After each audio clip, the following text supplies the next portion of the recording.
Assalamualaikum warahmatullahi wabarakatuh. Apa kabar rekan-rekan mahasiswa? Semoga semua dalam keadaan sehat walafiat. Hari ini kita akan memasuki pertemuan kelima untuk mata kuliah web programming.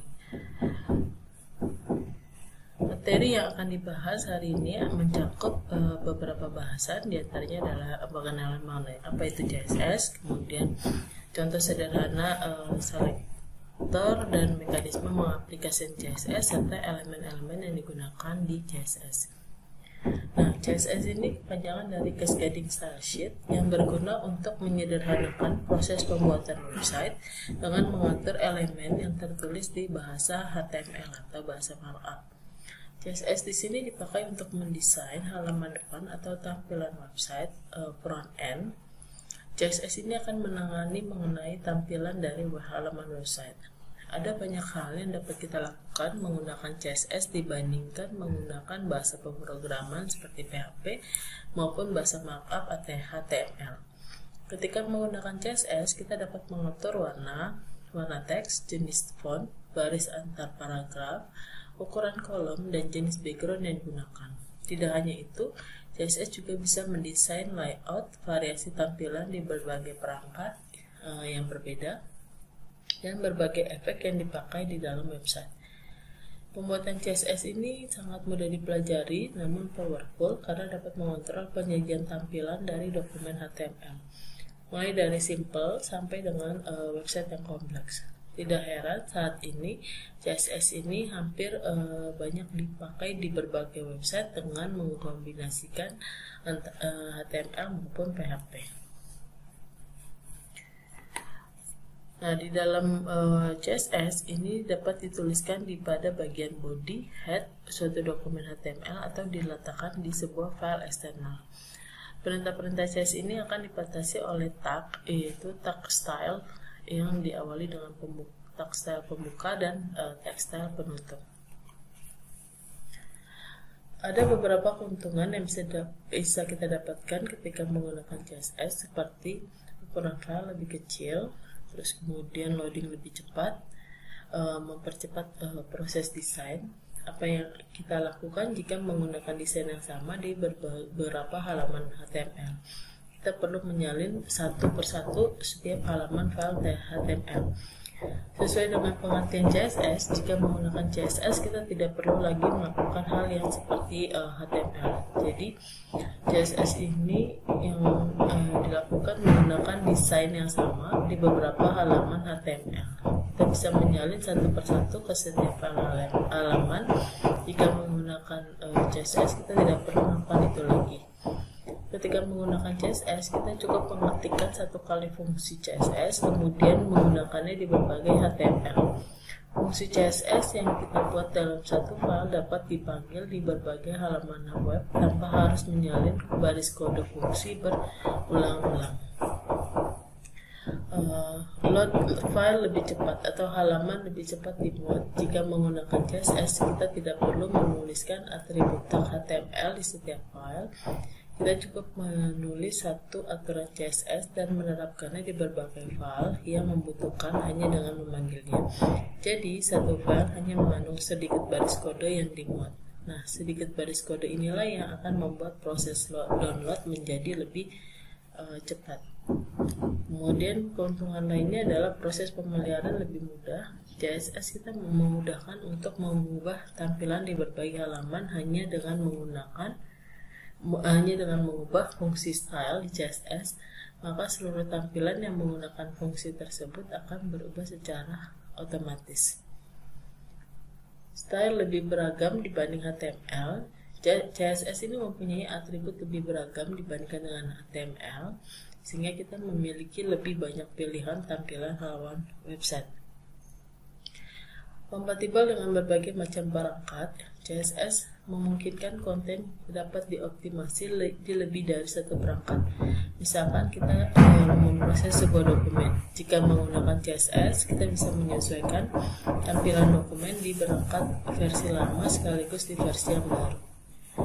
Keuntungan lainnya yaitu CSS menjadi standar pengembangan website. Hampir seluruh website yang ada di internet menggunakan CSS di dalamnya. Selain tampilan yang lebih menarik, kebanyakan browser populer saat ini juga mendukung CSS. Jadi jika Anda ingin mengembangkan website yang sesuai standar populer, sebaiknya menggunakan CSS. Dengan menggunakan CSS ini kita akan lebih menghemat pekerjaan dalam melakukan proses penggantian tampilan halaman website seperti itu. Terus kemudian ada 3 macam cara untuk kita menggunakan CSS. Cara pertama adalah dengan mengetikkan langsung dalam tag HTML sebagai atribut atau disebut juga dengan inline style sheet. Sederhananya, CSS model ini adalah CSS dengan perintah pemrograman yang letaknya ada pada objek. Misalkan kita ingin mengubah sebuah tulisan pada halaman website, inline style sheet akan menempel pada elemen tulisan tersebut karena kamu cukup menambahkan tag style untuk menerapkan CSS ini. Pada contoh kita lihat di sini tag style diletakkan pada tag B, di mana nanti warnanya akan menjadi biru dan jadi setiap tag B ini akan berwarna biru seperti itu. Kemudian ini contohkan contoh penggunaan inline style. Contohnya kita akan membuat style CSS dengan ukurannya adalah 16 pixel, warnanya adalah biru pada tag B. Jadi ketika di seluruh halaman website nanti kita mendefinisikan tag B, secara otomatis dia akan berwarna biru dengan ukurannya adalah 16 pixel, seperti contoh yang ada di slide ini. Kemudian cara yang kedua adalah embedded style sheet. CSS model ini sama dengan inline style sheet, di mana sama-sama berada satu halaman di halaman coding yang sama. Jadi tidak mengherankan jika embedded style sheet terkadang disebut juga dengan internal style sheet. Biasanya CSS ini diapit oleh tag head, kemudian diawali dengan tag style. Embedded style sheet ini sering digunakan untuk mengatur halaman web dengan tampilan yang unik. Misalkan dalam satu paragraf tulisan ada kalimat yang berbeda dan hal tersebut akan terus berulang. Jadi kalau kita lihat di sini pada slide ini, untuk pendefinisian CSS ini akan dimulai dengan style definition seperti ini. Style tipenya dia adalah teks CSS, kemudian ada berada di dalam selektor, kemudian propertinya apa, value-nya apa. Ini akan kita lihat pada contohnya. Contoh sederhananya adalah seperti ini. Jadi yang akan disetting adalah H1, header 1.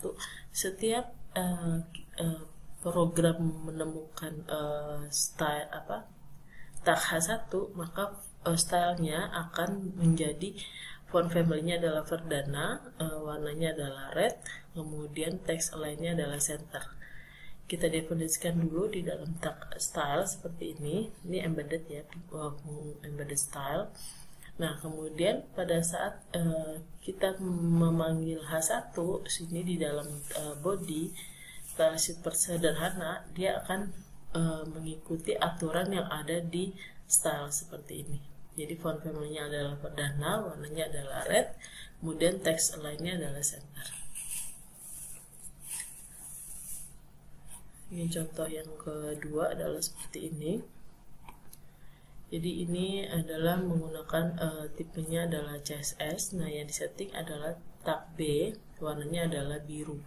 Jadi ketika diterapkan di tag body pada tag paragraf, saat menuliskan teks ini BR menjadi B. Nah, B ini akan berwarna biru, mengikuti dengan style yang sudah didefinisikan di awal. Seperti itu, sehingga tampilannya ketika bertemu dengan tag B, dia akan berwarnanya seperti ini, gitu ya.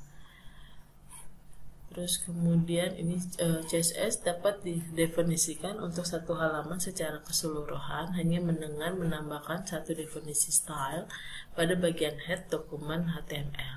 Ini contohnya. Kita lihat di sini contohnya.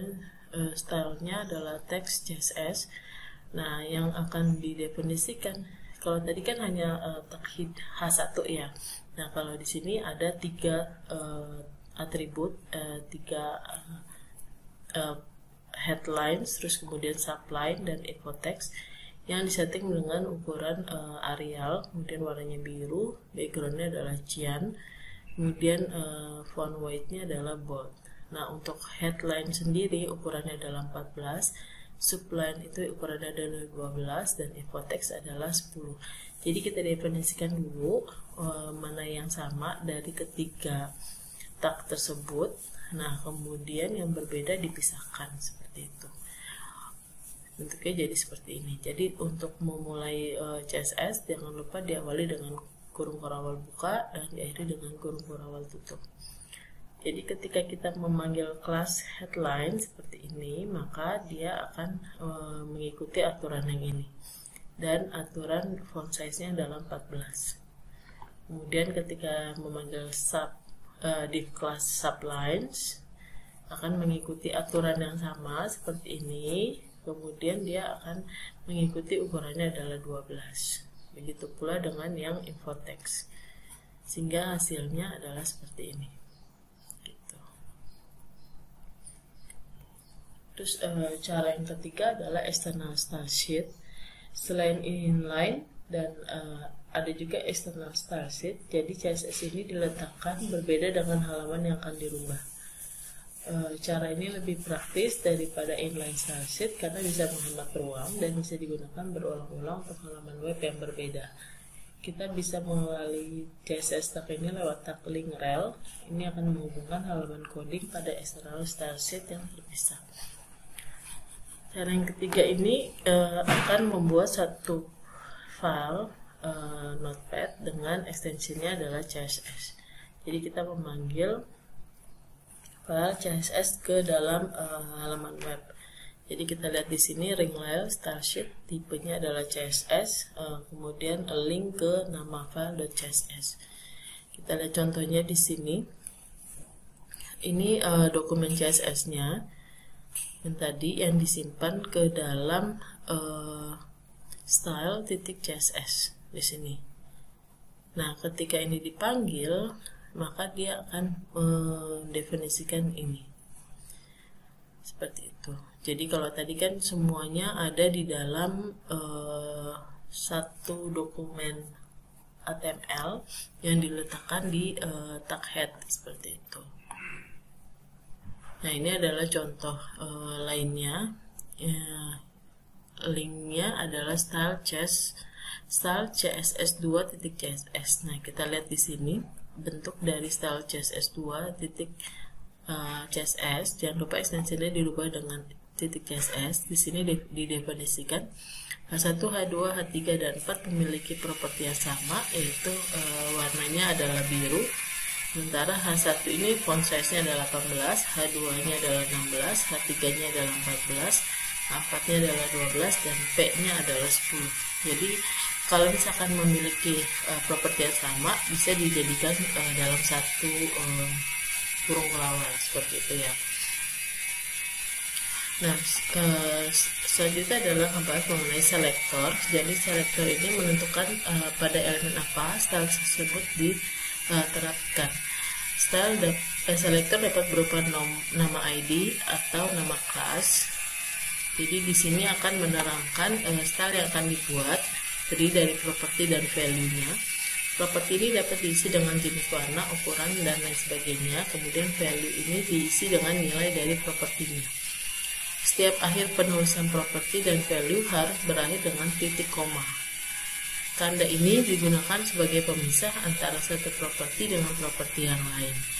Jika kita lupa memberikan tanda titik koma, maka style tersebut tidak akan dijalankan oleh browser. Kita lihat contohnya di sini. Selektornya adalah H1, kemudian propertinya adalah color, terus kemudian value-nya adalah red, kemudian bentuk deklarasinya adalah seperti ini, diawali dengan kurung kelawar buka dan tutup. Kemudian jangan lupa semikolon atau titik koma untuk sebagai tanda akhir ya, diakhiri dengan titik koma. Nah, ketika kita memiliki dua properti untuk satu selektor, kita bisa membuatnya seperti ini. Jadi color, kemudian titik koma, terus kemudian diisi backgroundnya apa. Selektor adalah nama yang diberikan untuk setiap style berbeda yang dibuat. Di dalam style didefinisikan bagaimana setiap selektor ini akan bekerja, font color dan lain sebagainya. Kemudian di dalam bagian body, selektor tersebut dipanggil untuk mengaktifkan style yang telah didefinisikan. Jenis-jenis selektor ada 3, yaitu selektor HTML, selektor class, dan selektor ID. Nah, selektor HTML berarti kita mendefinisikan style yang berhubungan dengan tag HTML, melakukan definisi tag normal dari HTML. Jadi contohnya di sini kita panggil tagnya adalah tag B, kemudian font family-nya adalah Arial, font size-nya adalah 14, warnanya adalah red. Nah, bagaimana kita memanggil selektor? Berarti kita tinggal langsung masukkan aja B. Seperti ini, tag B. Nanti tag B ini akan mengacu ke style dari CSS, seperti itu. Kemudian ada selektor class, ini mendefinisikan style yang dapat dipakai tanpa melakukan redefinisi tag. Jadi kelas selektor di sini kita lihat, misalkan kita punya kelas namanya adalah headline. Nah, kelas headline ini didefinisikan seperti ini, font family-nya adalah Arial, font size-nya adalah 14 pixel dan warnanya adalah red. Nah, ketika kita memanggil selektor tersebut, kita akan memanggil seperti ini, B kelas headline gitu, atau I kelasnya headline. Dia akan memanggil selektor ini seperti itu. Kemudian ada 2 tag yang sering dikombinasikan dalam selektor adalah span dan div. Tag span adalah inline tag dalam HTML, berarti tidak ada pergantian baris atau line break yang disisipkan sebelum atau setelah penulisannya. Nah, tag div ini adalah block tag dalam HTML, berarti pergantian baris secara otomatis yang disisipkan untuk memberikan jarak antara blok yang dibuat dengan teks atau blok lain sebelum dan sesudahnya. Tag div ini sering didefinisikan untuk mengimplementasikan layer karena layer merupakan blok-blok informasi terpisah. Tag div merupakan pilihan yang tepat saat membuat layer pada halaman web. Nah, kita lihat di sini selektor ID ini untuk mendefinisikan style yang berhubungan dengan suatu objek, memanfaatkan ID unik, biasa digunakan pada saat bekerja dengan layer. Ini contohnya untuk selektor ID. Nah, script HTML-nya adalah seperti ini. Jadi kita lihat di sini untuk tag div ya, diawali dengan tanda pagar. Nah, div ini dibagi 2, ada layer 1 dengan layer 2 dengan masing-masing memiliki properti yang seperti ini. Nah, kemudian ketika kita akan memanggil div ID layer 1, nah table bordernya adalah 1, backgroundnya adalah cyan. Nah, dia akan membentuk pada posisi 100-100 seperti ini. Kemudian ini layer 2 untuk pemanggilan div yang kedua, layer 2. Kemudian ID selector dan class. ID selector didefinisikan sendiri, diawali dengan tanda pagar. Kemudian kalau class diawali dengan tanda titik. Kita lihat di sini, ini adalah contoh div, kemudian ini adalah contoh class. Nah, kita bisa melakukan pemanggilan seperti ini. Ya, sehingga hasilnya adalah seperti ini.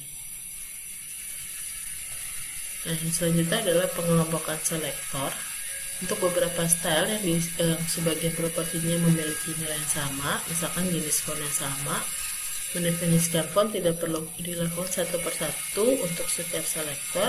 Nah, dapat dilakukan secara berkelompok ke dalam semua selektor dalam satu kali. Contohnya seperti ini. Jika kita tuliskan akan sebanyak ini, nah kita lihat di sini, ini memiliki 3 properti yang sama dengan satu properti yang berbeda. Nah, kita kelompokkan saja selektornya seperti ini. Itu. Jadi untuk headline, untuk kelas headline, kelas subline, dan kelas info text memiliki properti yang sama, yaitu font family Arial, warnanya adalah hitam, backgroundnya adalah kuning. Tinggal ukuran yang berbeda itu baru didefinisikan di luar dari kurung huraian seperti itu. elemen-elemen dalam CSS ada 3, yaitu font, text, dan color. Nah, untuk font kita akan mengatur properti dari font dengan melakukan dengan terdiri dari beberapa nilai. Ada font family, jenis hurufnya, kemudian font style, bagaimana bentuknya, apakah miring, apakah bold, dan lain sebagainya. Terus kemudian font weight, terus kemudian font size, seperti itu. Kemudian teks, ini elemen teks ini akan membuat tampilan teks menjadi lebih menarik. Ada line height, kemudian text decoration, text transform, text align, text indent, atau white space. Kemudian warna ini terdiri dari color, terus kemudian background color, background image, background repeat, background attachment, background position, dan background, seperti itu. Kemudian kita bisa mengatur jarak spasi antar teks. Misalkan kita buat seperti ini, word spacing untuk jarak, terus kemudian letter spacing jaraknya. Nah, ini contohnya kita akan membuat H1 di mana word spacingnya adalah 20 pixel, kemudian letter spacingnya adalah 15 pixel. Jadi kita lihat di sini jarak antar hurufnya ini adalah 20 pixel. Antar kata adalah 20 pixel, kemudian antar hurufnya adalah 15 pixel. Jadi ini adalah contohnya. Jadi ketika kita mendefinisikan H1, word spacingnya adalah 20 pixel, letter spacingnya adalah 15 pixel. Terus yang contoh keduanya adalah membuat text indent. Jadi text indent ini biasanya agak menjorok ke dalam, seperti ini. Jadi ketika ada tag P untuk mendefinisikan paragraf, text indent ini adalah 40 pixel. Jadi dia akan menjorok ke dalam sebesar 40 pixel. Jadi contohnya di sini P1-nya ini kan tidak dibuat menjorok ke dalam ya, tapi nanti ketika dia didefinisikan P, maka dia akan mengikuti aturan yang ada di P ini untuk paragraf awalnya. Terus kemudian ada selanjutnya adalah perataan teks, text alignment. Misalkan P1, text align-nya adalah center, P2 text align-nya adalah justify, P3 text align-nya adalah right. Nah, seperti itu. Jadi kita lihat perbedaannya di sini. Untuk P1 ini ada di rata tengah, justify berarti rata kanan kiri, kemudian align adalah rata kanan, seperti itu. Kemudian contoh yang lainnya adalah mengubah text case. Jadi kita di sini kita bisa lihat H1 ini menjadi huruf besar semua, H2 ini menjadi huruf kecil semua. Nah, H3 ini dia akan heading 3 ya, maksudnya heading 3 ini akan huruf besar di awal kata, seperti itu. Kemudian yang selanjutnya adalah drop cap. Jadi kalau misalkan kalian baca koran atau apa, kan ada huruf yang paling depannya itu adalah besar. Nah, itu bisa menggunakan drop cap. Jadi seperti ini, styleku first letternya adalah float left, kemudian font family-nya adalah Lucinda, font size-nya adalah 80 pixel. Jadi hanya first letternya yang dirubah size-nya menjadi 80 pixel. Teks lainnya adalah justify untuk paragraf B. Jadi kita lihat di sini, ketika didefinisikan dia P, dia akan mengacu ke seperti ini, ke dua properti ini. Style di atas hanya akan berlaku pada huruf pertama dari paragraf yang memiliki kelas styleku, dalam hal ini adalah huruf B besar. Sedangkan properti float digunakan untuk mengatur posisi huruf tersebut apakah di sebelah kiri atau kanan, sehingga value-nya adalah left. Oke, sekian materi untuk CSS hari ini.